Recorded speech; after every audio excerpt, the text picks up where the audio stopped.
আমাদের মনে রাখতে হবে 24 হয়েছিল বলেই 26 সালে বাংলাদেশে একটা নির্বাচন হয়েছে। 24 যদি না হতো 26 সালে বাংলাদেশে কোনো নির্বাচন হওয়ার কথা ছিল না। সুতরাং যাদের রক্ত এবং ত্যাগের কারণে আজকের এই সংসদ, সরকার, বিরোধী দল তারা যদি এই সমস্ত শহীদ পরিবার, আহত, পঙ্গু ভাই বোনদের প্রতি অবজ্ঞা এবং উপহাস করেন, অবহেলা প্রদর্শন করেন, এটি নিজের সাথেই গাদ্দারির সামিল হবে। আমরা অনুরোধ করব এই সমস্ত লড়াকু যোদ্ধাদের অবদানকে কেউ যেন খাটো করে মেহরবানি করে না দেবেন। সম্মানিত বন্ধুগণ, এই নারায়ণগঞ্জবাসীকে আমরা আন্তরিক অভিনন্দন জানাই। বিগত নির্বাচনে হাজার জালিয়াতি, সন্ত্রাস, কালো টাকার ছড়াছড়ি, ভয়ভীতি প্রদর্শন, হাজার জাতের মেকানিজম, ইঞ্জিনিয়ারিং সব কিছুকে উপেক্ষা করে আপনারা 11 দলীয় ঐক্যকে একটা আসন কমপক্ষে আপনারা উপহার দিতে পেরেছেন। এই জন্য আপনাদেরকে অভিনন্দন। আমরা বিশ্বাস করি নির্বাচন যেভাবে সুষ্ঠু হয়েছিল তার ভোট গণনা এবং রেজাল্ট যদি, ফলাফল যদি সেইভাবে সুষ্ঠু হতো, অন্য আসনটিতেও অবশ্যই জুটের বিজয় হতো। হ্যাঁ, বিজয় চিন্তাই করে নেওয়া হয়েছে। আমার সম্মানিত সহকর্মী উদাহরণ দিয়েই বলেছেন কিভাবে নেওয়া হয়েছে এবং কারা এর রাজসাক্ষী। তারপরেও কেন আমরা এই রায় মেনে নিলাম? অনেকের আমাদের উপরে অভিমান, আপনারা এই রায় মেনে নিলেন কেন? আমরা তাদেরকে বলেছি 17.5 বছর দেশ ছিল স্বৈর শাসনের কবলে। এরপরে একটা নির্বাচন হয়েছে। নির্বাচনে তো জনগণ ভোট দিয়েছে। নির্বাচনের আগে তো বাসে, গাড়িতে, লঞ্চে, রাস্তাঘাটে, রাজপথে সব জায়গায় একই আওয়াজ উঠেছিল, দাঁড়িপাল্লা, দাঁড়িপাল্লা। একদিনে 2টো ভোট হয়েছে। একটি সংসদ সদস্য হিসাবে নির্বাচনের ভোট, আর একটি সংস্কার পরিষদের সদস্য হিসাবে গণভোট। আমাদের অবস্থান সুদৃঢ় ছিল আমাদের মার্কা এবং গণভোটে হায়ের পক্ষে। বর্তমান সরকারি দল প্রথমে হায়ের পক্ষে ছিল না, তারা চুপ ছিল, নীরবে নীরবে তারা নায়ের পক্ষে ক্যাম্পেইন করেছিল। এরপরে জনরোষের মুখে পড়ে তাদের নেতাও কমপক্ষে একবার শহীদ আবু সাইদের এলাকায় গিয়ে বলতে বাধ্য হয়েছিলেন 12 তারিখ 2টি ভোট, একটা গণভোট আর একটা জাতীয় সংসদের ভোট, আপনারা গণভোটে হাতে ভোট দেবেন। আউয়াল ওয়াস্তে আখের একবারে তিনি বলেছেন। কিন্তু তিনি তো সেই দলটির নেতা। বর্তমানে সংসদে তিনি হচ্ছেন সংসদ নেতা, প্রধানমন্ত্রী, সরকারের প্রধান, বাংলাদেশের প্রধান নির্বাহী। তিনি এই যে বললেন কথাটা, সেই গণভোটে যে 66.8% মানুষ ভোট দিল, 66.8%, তাদের ভোটের মূল্যটা তিনি কি দিলেন? তিনি শপথ দিয়ে এই গণভোটকে অস্বীকার করলেন। তার সহকর্মী যাকে বলা হয় তিনি সর্বমন্ত্রী, সব মন্ত্রণালয়ে তিনি আজানও দেন, একামতও দেন, মাঝে মাঝে তিনি সংসদে ফতোয়াও দেন। তিনি বলেছেন নির্বাচনটা যাতে হয়ে যায় এই জন্য আমরা এগুলা বলেছি। লজ্জা! একটা সংগঠনের শীর্ষ জায়গা থেকে যদি জনগণকে এইভাবে ধোঁকা দেওয়া হয়, তাহলে রাজনীতি এবং রাজনীতিবিদদের প্রতি মানুষের আস্থা থাকবে কেন? মানুষ কেন রাজনীতি এবং রাজনীতিবিদদেরকে বিশ্বাস করবে? আমরা ওই রাজনীতি করি নাই, আমরা ওই রাজনীতি করব না। আমরা সংসদে নোটিশ দিয়ে 68 বিধিতে আলোচনা করেছিলাম গণভোট যেন হারিয়ে না যায়, গণভোটকে যেন সম্মান দেখানো হয়। আমরা বলেছিলাম যারা জনগণের রায়কে সম্মান করে না তারা কখনো গণতন্ত্রপন্থী হতে পারে না। গণতন্ত্রের দাবি হচ্ছে বেশিরভাগের রায়কে সম্মান করা। যেহেতু বেশিরভাগ জনগণ, প্রায় 70% জনগণ হায়ের পক্ষে ভোট দিয়েছে, অতএব সরকারকে এই রেফারেন্ডামের যে সংস্কার প্রস্তাব সবগুলা বাস্তবায়ন করতে হবে।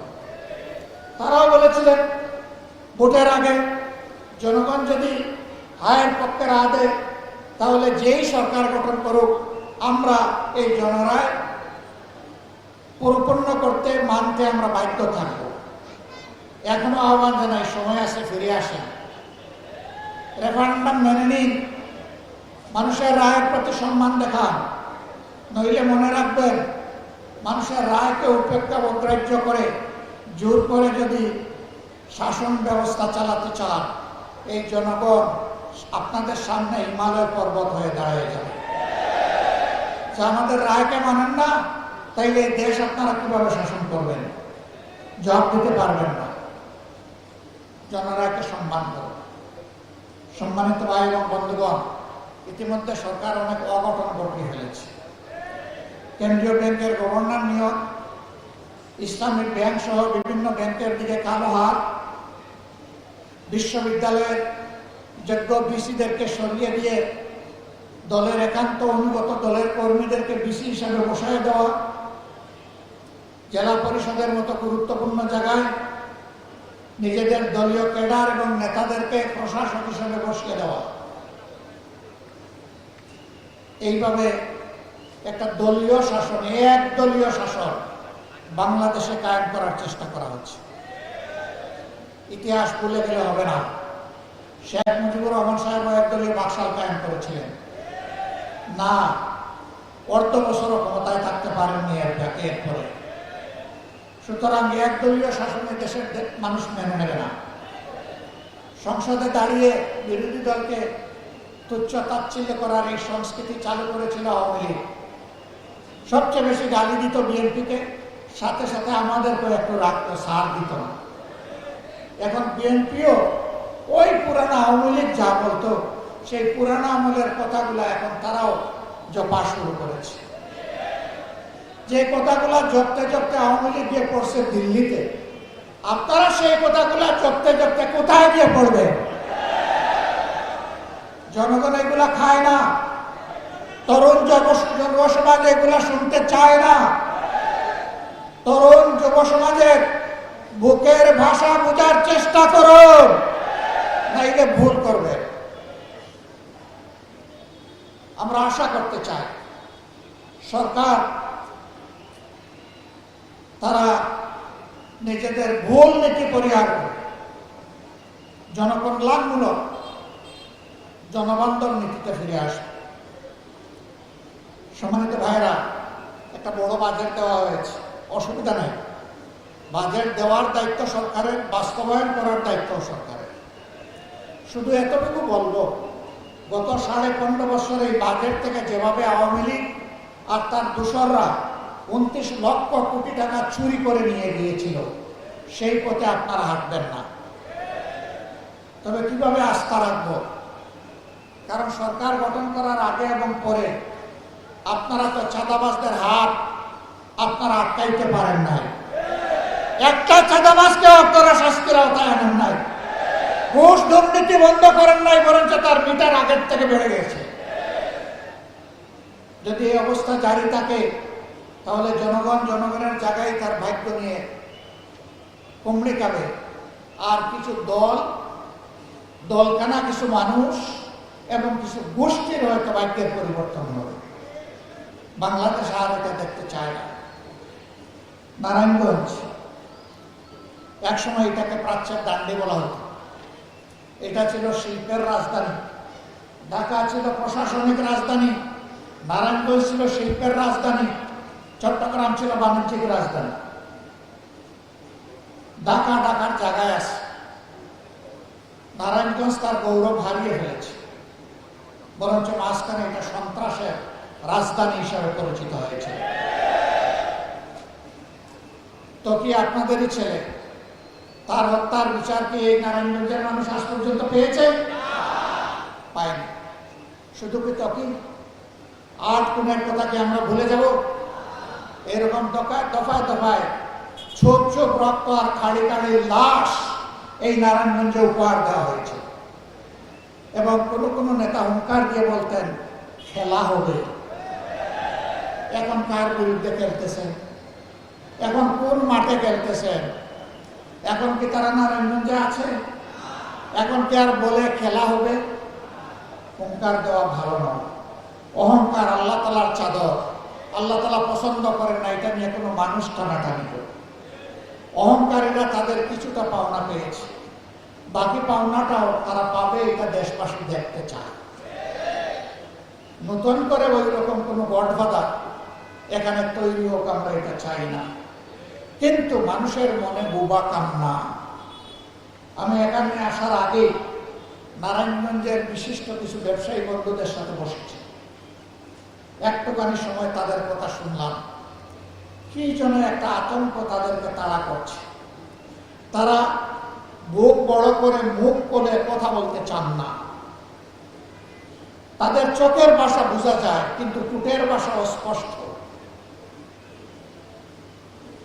শেষ পর্যন্ত একজন নীরবতা ভেঙে বলেই ফেললেন, আমরা ভালো নেই।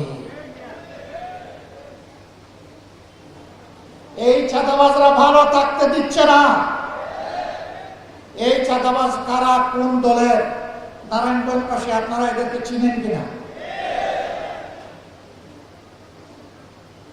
দলের নেতা হয়ে বলা হবে আমরা দুর্নীতির টুটি চেপে ধরব, আর ঘরে ঘরে চাঁদাবাজদেরকে লেলিয়ে দিলেন।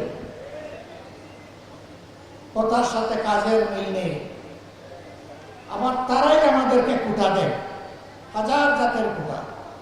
আমরা নাকি কোথায় জান্নাতের টিকিট বিক্রি করেছি। আচ্ছা, আপনারা কেউ কি জান্নাতের কোনো টিকিট বিক্রি করেছেন? আপনাদের কাছে কি কেউ কোনো জান্নাতের টিকিট বিক্রি করেছে? আপনারাও বিক্রি করেন নাই, আপনাদের কাছেও বিক্রি করেন। জান্নাতের টিকিট কারা বিক্রি করেছে? যারা ইলেকশন করতে গিয়ে বলেছে এই মার্কায় ভোট দিলে আপনারা জান্নাত পাবেন। সেই ভিডিওগুলো কি হারিয়ে গেছে? হারিয়ে যায়। কারা বিক্রি করেছে? বলেছে অমুক নেতার নাম ডেইলি 100 বার নিলে আপনি জান্নাতে যাবেন। তারা আরেক ধাপ অগ্রসর হয়ে বলেছে আমাদের অমুক নেতার নাম নেওয়ার আগে ওযু করা লাগবে। এই কথাগুলি কি আমাদের নেতারা কেউ বলেছেন? কর্মীরা কেউ বলেছেন? আপনারা কেউ বলেছেন? কেউ বলেন। তাহলে বিষয়টা কি? বিষয় হলো চুরের মার বড় বড়। এক চুরের কাহিনী শুনেছিলাম, গরু চুর। সে গরু চুরি করে নিয়ে আসে। মালিক ধনী না, গরিব মানুষ। খবর পাইছে অমুক জায়গায় তার গরু দুটো আছে। আর সে এসে শুনছে যে ওই চুরের একজন বৃদ্ধ মা আছে। সেই বাড়ি থেকে ওই মায়ের পায়ে ধরে বলে, মা আমি একজন গরিব মানুষ, আমার 3টে সন্তান, 5 জনের পরিবার। আমি বর্গা চাষ করে মানুষের জমিতে যা একটু পাই তাই দিয়ে চলি। আপনি আমার মায়ের মতো, আমার একটু মায়া করেন, দয়া করেন। তো কি দয়া করবো, কি মায়া করবো? যে আপনার ছেলে আমার 2টা গরু নিয়ে এসেছে, আমি ধার দেনা করে কিছু টাকা নিয়ে এসেছি, একটু এগুলা রেখে আমার 2টা গরু দিয়ে দেন। বেটা তোমার মাঝে কিন্তু বিচার ইনসাফ নাই। মা আমি কি বেইনসাফ করলাম? ওই যে আচ্ছা বলো আজকে তুমি কত টাকা নিয়ে এসেছো? তা সে সামান্য 1 টাকার কথা বলছে। জিজ্ঞেস করতেছে আমার ছেলেটা যদি ওখানে হাতে নাতে ধরা খেত তাইলে তাকে কি 2-1টা কম দিতাম? তখন তো লাথি ঘুষি দিতে দিতে মেরেই ফেলতাম। সে তো ভাগ্য বলে চলে আসছে। এখন 16 আনা পাওনা দিয়ে তার কাছ থেকে নিতে হবে, 1 টাকাও কম দিলে মানব। এরই বলে চুরের মার বড় গলা। অন্যের সম্পদের পর যারা লোভ দৃষ্টি ফেলে এরা চোর। এরা চুরের চাইতে আরো খারাপ। আমরা বলি ভিক্ষা কর, ভিক্ষা যদি তোর কিছু না থাকে। ভিক্ষা করা হারাম নয়, অভাবের তাড়নায় ভিক্ষা করা জায়েজ, কিন্তু চুরি এবং চাঁদাবাজি সর্বাবস্থায় হারাম। মদের উৎপাদনকারী, মদের সংরক্ষণকারী, বিপণনকারী কারা এই সমাজের মানুষ জানে না? আগে যারা ছিল তাদের হাত বদল হয়েছে। আগে বিভিন্ন জায়গার দখলদারি, হাট বাজার মহাল যাদের ছিল, এখন জাস্ট হাত বদল হয়েছে। এমনকি আগে যে সমস্ত ব্যাংক ডাকাতরা বাংলাদেশের ব্যাংকগুলো থেকে হাজার হাজার কোটি টাকা লুণ্ঠন করেছে, ওদের ব্যবসাগুলো এখন কেউ না কেউ দেখাশোনা করছে। আমরা কি তাদেরকে চিনি না? জনগণ সময় মতো জবাব দেবে ইনশাআল্লাহ। ভাইরা, আমরা চাই না আমাদের প্রিয় নারায়ণগঞ্জ এই অশান্তি এবং চাঁদাবাজদের কবলে পড়ে থাকুক। আমরা এই নারায়ণগঞ্জকে একটা স্বচ্ছ পরিচ্ছন্ন, একটা মর্যাদাশীল নগরী হিসাবে দেখতে চাই। আপনারা চান কিনা? ড্রেনের পানি দিয়ে অজু হবে? ভালো মানুষ ছাড়া এই নগরী গড়া যাবে? এমন মানুষের প্রয়োজন হবে যে আল্লাহকে ভয় করে, যে মানুষের হকের দিকে তাকায় না, হাতও দেয় না, বরঞ্চ যার হক চৌকিদারি করে তার হক তার হাতে পৌঁছে দেবে। সেই মানুষ ছাড়া কি আমরা শান্তির, অগ্রগতির, নিরাপদ নারায়ণগঞ্জ নগরী করতে পারবো? পারবো না। শত বাধা উপেক্ষা করে আমরা অসৎ নেতৃত্বের পরিবর্তন ইনশাআল্লাহ বাংলাদেশে করব। সৎ নেতৃত্ব কায়েম করব। নেতাদের কপাল বড় করার জন্য নয়, গড়ার জন্য নয়, বরঞ্চ জনগণকে তার অধিকার ফিরিয়ে দেওয়ার জন্য। এই নারায়ণগঞ্জ মহানগরীতে আমরা দাবি করি অনতিবিলম্বে অনির্বাচিত প্রশাসক সরিয়ে দিয়ে এখানে নির্বাচন দেওয়া হোক। আগামী নির্বাচনে ইনশাআল্লাহ জনগণের দল বাংলাদেশ জামাতে ইসলামী এখানে ক্যান্ডিডেট দেবে। আপনারা কি চান? সত্যি আপনারা চান? আলহামদুলিল্লাহ, আমরা আজকে আপনাদের কাছে সেরকমই একটা মানুষ উপহার দিয়ে যাচ্ছি। বাংলাদেশ জামাতে ইসলামের কেন্দ্রীয় কর্ম পরিষদ সদস্য, নারায়ণগঞ্জ মহানগরীর আমির, কিশোর জীবন থেকে তিলে তিলে যিনি সৎ চরিত্র ধারণ করেছেন, যার চোখে স্বপ্নে মানুষের কল্যাণ, আমরা সেই আপনাদের প্রিয় মানুষ, প্রিয় জননেতা মৌলানা আব্দুল জব্বারকে এখানে আমাদের পক্ষ থেকে আগামী সিটি কর্পোরেশন নির্বাচনে মেয়র হিসাবে প্রার্থী ঘোষণা করছি।